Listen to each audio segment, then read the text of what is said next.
ചിങ്ങമാസം പിറന്നതോടെ നീലവസന്തം തീർത്ത് കൂടുതൽ സുന്ദരിയായി കണ്ണൂരിലെ മാടായിപ്പാറ. നീലപ്പുതപ്പ് വിരിച്ചതുപോലെ കാഴ്ചക്കാരുടെ മനസ്സിൽ അനുഭൂതിയുണ്ടാക്കി വിരിഞ്ഞു നിൽക്കുകയാണ് കാക്കപ്പൂക്കൾ.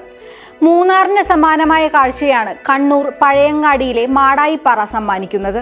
മാടായിപ്പാറ ഏഴിമലയുടെ താഴ്വരയിലെ നീലവസന്തം പ്രകൃതി ഒരുക്കുന്ന വിരുന്നായാണ് വിനോദസഞ്ചാരികൾ കണക്കാക്കുന്നത്.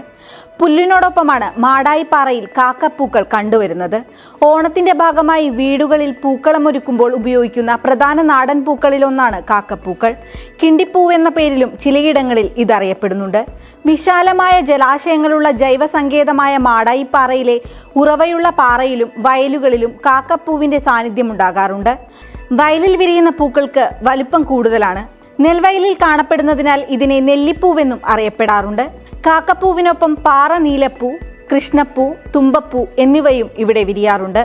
അപൂർവമായ 400-ലേറെ സസ്യജാലങ്ങളും ജീവജാലങ്ങളും ഇവിടെയുണ്ട്. മനുഷ്യരുടെ അനിയന്ത്രിതമായ കടന്നുകയറ്റം മാടായിപ്പാറയുടെ നിലനിൽപ്പിന് തന്നെ ഭീഷണിയാവുകയാണ്.